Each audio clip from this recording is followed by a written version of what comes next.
I guess you're aware of two things, three things. The first thing, we are involved in the Second Civil War right now, but like the Cold War that went on for 50 or 60 years between the United States and the Soviet Union, so far the Second Civil War in the United States has not turned into a shooting war. The so-called Cold War between the United States and Soviet Union on several occasions came very close to becoming a shooting war. But always at the last minute, there was some sort of withdrawal on the parts of both the United States and the Soviet Union, which avoided the annihilation of pretty much all life on Earth. Lucky us, huh? The Second Civil War, the Cold Civil War that is going on in this country, has with it the potential to become a hot shooting war at any moment. I think that is becoming more and more evident. It should be more and more evident to you if you're paying attention. It damn sure is to me.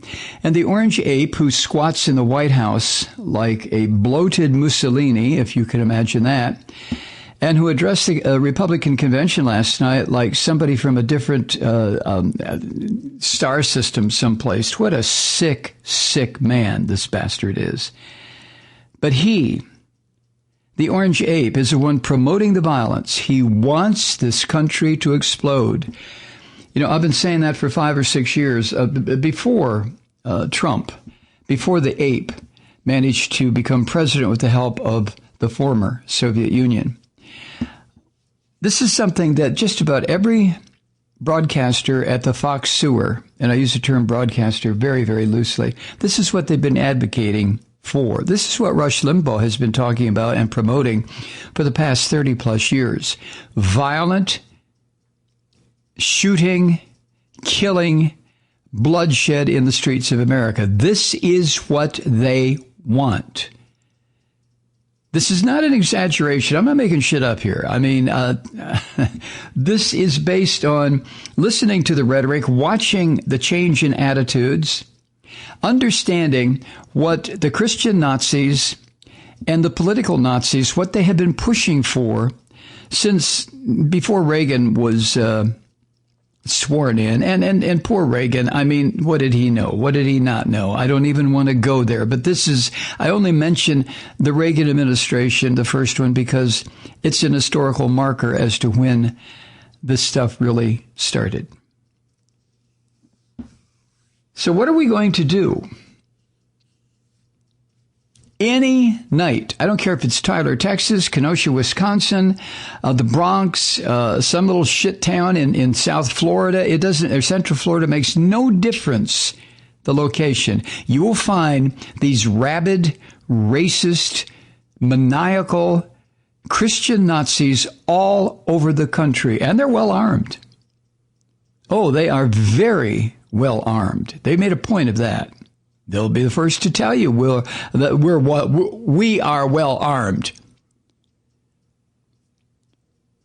But when's it going to start? I think we're on the cusp of it beginning before the election. My thoughts and feelings about this and my emotions change almost on a daily basis, if not hourly.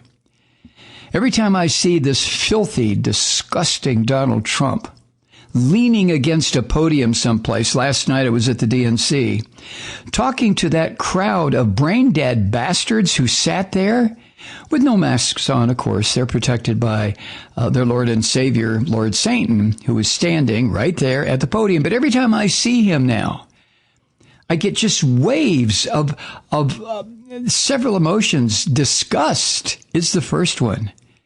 Contempt is the second one. Fear is the third one. And the stench of violence is all over this man. Even when I see him on television, the stench comes through. I'll get back to that in a second. That's on that side of the Second Civil War that would have been on the side of the Confederacy during the First Civil War.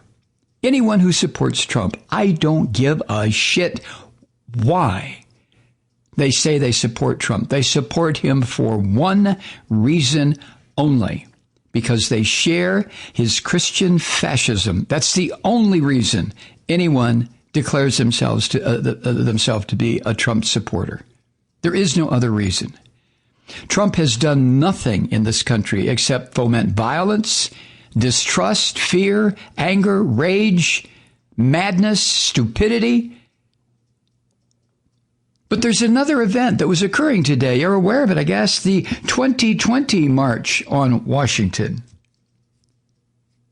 which was to highlight the anniversary of the Reverend Dr. King's seminal speech, I Have a Dream. Thousands of people showed up in D.C. today. I'm recording this in the afternoon. I don't know how many of these filthy right-wing Caucasian gangsters with their guns and their beer bellies and their attitude, I don't know how many of them showed up. I don't know if there was any violence as I'm recording this. If there was violence, it comes from one source, from the agitators on the right, or some little punk-ass 17-year-old like this kid that ran through Kenosha the other night, shooting people, killing people. So thousands of protesters gathered today at the Lincoln Memorial. And the call is the same as it was in 1963, for Christ's sake.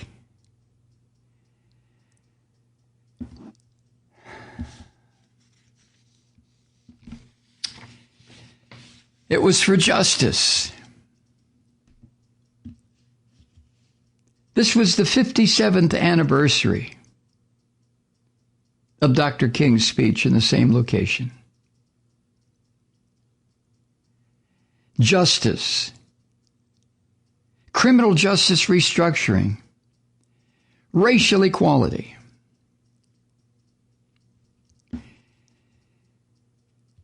Do you think there will be any more success?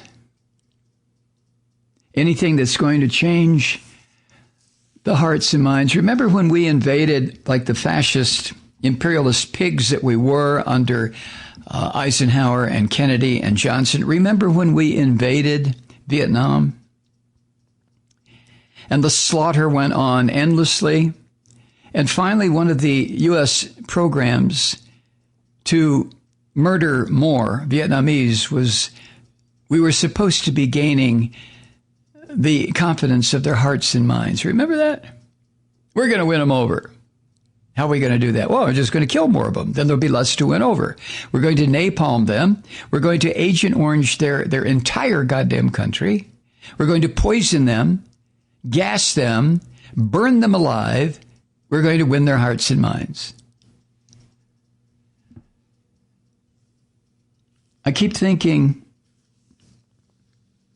that the hearts and minds of white America is lost. Are lost, whatever, until Generation Z, the young people in this country, I'm talking from about 10 years old to about 20 years old, until they can take power, if they ever can.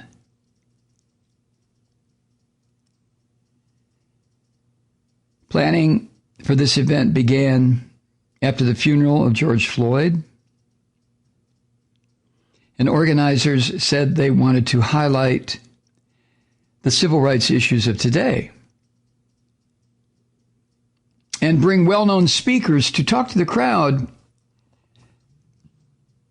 while also trying to mitigate the spread of this COVID-19, the Trump pandemic, with strict safety protocols today.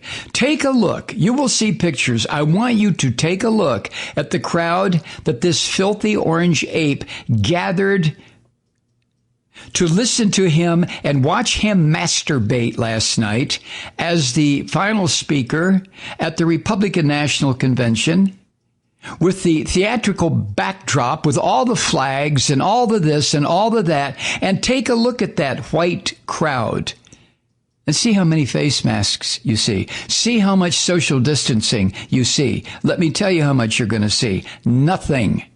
Oh, you may see 1 or 2 masks out of 1,000.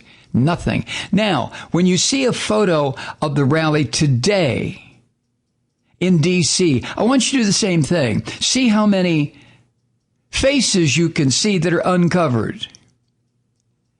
Check out the diversity of the crowd, the racial diversity of the crowd, of the two crowds.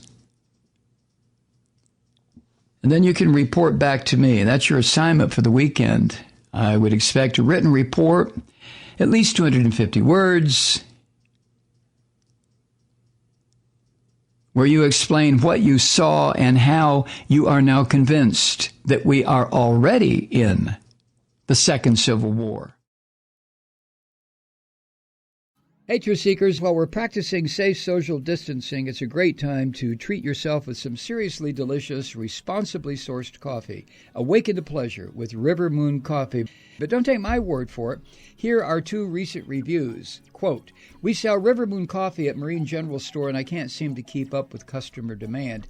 Not only is the coffee excellent, but the philosophy behind it, the careful sourcing and constant research to bring a quality product to customers, appeals to the hearts of our community." End quote. And here's one from a fellow Malloy listener. Quote, "I love this coffee. I buy it in 5-pound bags. I especially love the Truth Seeker blend." End quote. Sounds like they're planning ahead for the apocalypse. Anyway, support a progressive small business that supports this program. Go to MikeMalloy.com and click on the River Moon Coffee link on the main page. You'll thank me later.